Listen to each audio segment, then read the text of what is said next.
The testimony of Naphtali, the 8th son of Jacob and Bilhah. Chapter 1.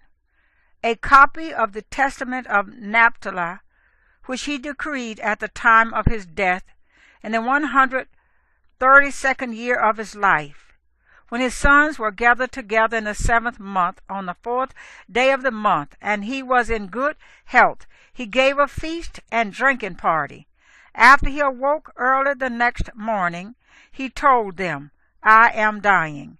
But they did not believe him.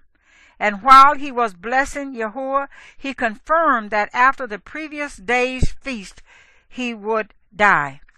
Then he began to say to his sons, "Listen, my children, sons of Naphtali, hear your father's words.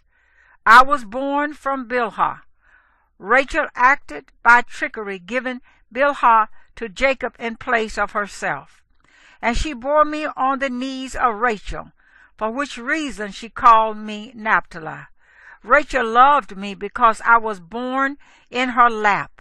While I was tender in appearance, she would kiss me and say, 'May I see a brother of yours, like you, from my own womb.' Thus Joseph was like me in every way, in keeping with Rachel's prayer. But my mother was Bilhah, daughter of Rotheus, Deborah's brother, nurse of Rebekah. She was born the very day on which Rachel was born. Rotheus was of Abraham's tribe, a Chaldean, one who honored God, free and well born. But he was taken captive and bought by Laban, who gave him Euna, his servant girl, as a wife. She bore a daughter and called her Zilpah, from the name of the village in which he had been taken captive. After that she bore Bilhah, saying, 'My daughter is ever eager for new things.' No sooner had she been born than she hurried to start sucking. Chapter 2. Since I was light on my feet like a deer, my father Jacob appointed me for all missions and messages, and as a deer he blessed me. For just as a potter knows a pot, how much it holds, and brings clay for it accordingly, so also Yahuwah forms the body in correspondence to the spirit, and instills the spirit corresponding to the power of the body. And from one to the other there is no discrepancy, not so much as a third of a hair. For all the creation of the Most High was according to height, measure, and standard. And just as a potter knows the use of each vessel and to what it is suited, so also Yahuwah knows the body to what extent it will persist in goodness, and when it will be dominated by evil. For there is no form of conception which Yahuwah does not know, since he created every human being according to his own image. As a person's strength, so also is his work. As is his mind, so also is his skill. As is his plan, so also is his achievement. As is his heart, so is his speech. As is his eye, so also is his sleep. As is his soul, so also is his thought, whether on the law of Yahuwah or on the law of Bilhah. As there is a distinction between light and darkness, between seeing and hearing, thus there is a distinction between man, and between woman and woman. One cannot say they are one in appearance or in rank. For Yahuwah made all things good in their order, the 5 senses in the head. To the head he attached the neck, in addition to the hair for the enhancement of appearance, then the heart for prudence, the belly for excretion from the stomach, the windpipe for health, the liver for anger, the gallbladder for bitterness, the spleen for laughter, the kidneys for craftiness, the loins for power, the lungs for the chest, the hips for strength, and so on. Thus, my children, you exist in accord with order for a good purpose and fear of Yahuwah, do nothing in a disorderly manner, arrogantly, or at an inappropriate time. If you tell the eye to hear, it cannot. So you are unable to perform the works of light while you are in darkness.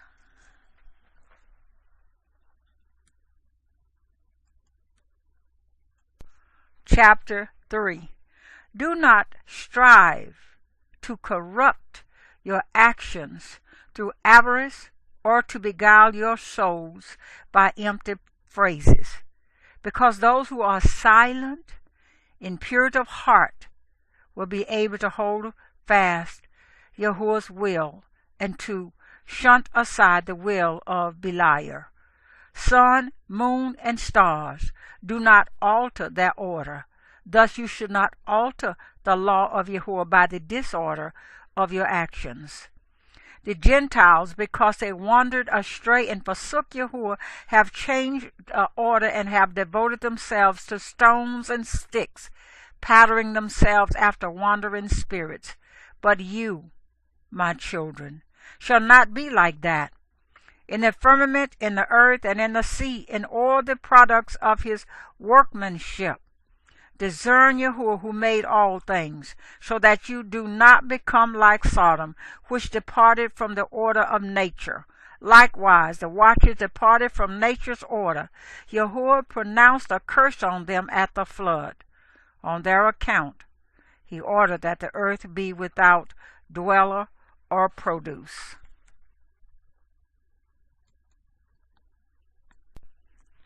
Chapter 4. I say these things, my children, because I have read in the writing of holy Enoch that you also will stray from Yahuwah, living in accord with every wickedness of the Gentiles and committing every lawlessness of Sodom. Yahuwah will impose captivity upon you. You shall serve your enemies there, and you will be engulfed in hardship and difficulty until Yahuwah will wear you all out. And after you have been decimated and reduced in number, you will return and acknowledge Yahuwah your God. And it shall happen that when they come into the land of their fathers, they will again neglect Yahuwah and act impiously, and Yahuwah will disperse them over the face of the whole earth until the mercy of Yahuwah comes. A man who effects righteousness, and he will work mercy on all who are far and near. Chapter 5. In the 40th year of my life, I saw on the Mount of Olives, east of Jerusalem, that the sun and the moon stood still. And behold, Isaac, my father's father, was saying to us, Run forth, seize them, each according to his capacity.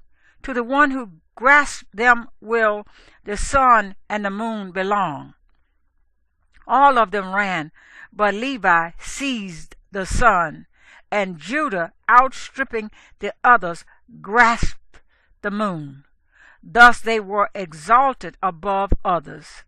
When Levi became like the sun, a certain young man gave him 12 date palms, and Judah became luminous like the moon, and 12 rays were under his feet.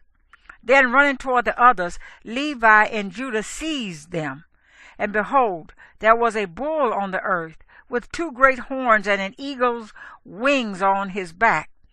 They tried to lay hold of him, but were unable. But Joseph overtook them and seized him and went up with him into the heights. And I looked, since I was there, and behold, a sacred writing appeared to us, which said, Assyrians, Medes, Persians, Elamites, Galatians, Chaldeans, Syrians shall obtain a share in the 12 staffs of Israel through captivity.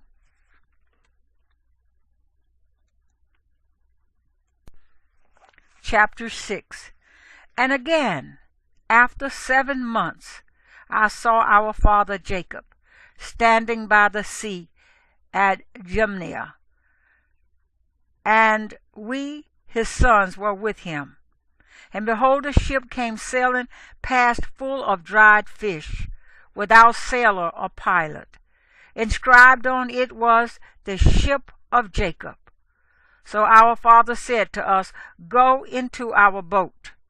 As we boarded it, a violent tempest arose, a great windstorm, and our father, who had been holding us on course, was snatched away from us. After being tossed by the storm, the boat was filled with water and carried along on the waves until it broke apart. Joseph escaped in a light boat, while we were scattered about on 10 planks. Levi and Judah were on the same one. Thus we were all dispersed, even to the outer limits. Levi, putting on sackcloth, prayed to Yahuwah in behalf of all of us. When the storm ceased, the ship reached the land as though at peace. Then Jacob, our father, approached, and we all rejoiced with one accord.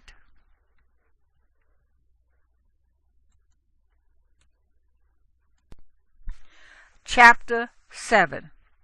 These 2 dreams I recounted to my father, and he replied, These things must be fulfilled at their appropriate time. Once Israel has endured many things, then my father said, I believe that Joseph is alive. For I continually see that Yahuwah includes him in the number with you. And he kept saying tearfully, You live, Joseph, my son, and I do not see you, nor do you behold Jacob who begot you. He made me shed tears by these words of his. I was burning inwardly with compassion to tell him that Joseph had been sold, but I was afraid of my brothers.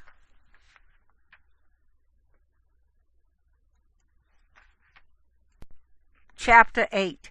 Behold, my children, I have shown you the last times all things that will happen in Israel. Command your children that they be in unity with Levi and Judah. For through Judah will salvation arise for Israel, and in him will Jacob be blessed. Through his kingly power, God will appear dwelling among men on the earth, to save the race of Israel, and to assemble the righteous from among the nations. If you achieve the good, my children, men and angels will bless you, and Yahuwah will be glorified through you among the Gentiles. The devil will flee from you. Wild animals will be afraid of you, and the angels will stand by you. Just as anyone who rears a child well is held in good esteem, so also there will be a virtuous recollection on the part of Yahuwah for your good work. The one who does not do the good, men and angels will curse, and Yahuwah will be dishonored among the Gentiles because of him. The devil will inhabit him as his own instrument. Every wild animal will dominate him, and Yahuwah will hate him. The commandments of Yahuwah are double, and they are to be fulfilled with regularity. There is a time for having intercourse with one's wife, and a time to abstain for the purpose of prayer. And there are the two commandments. Unless they are performed in proper sequence, they leave one open to the greatest sin. It is the same with the other commandments.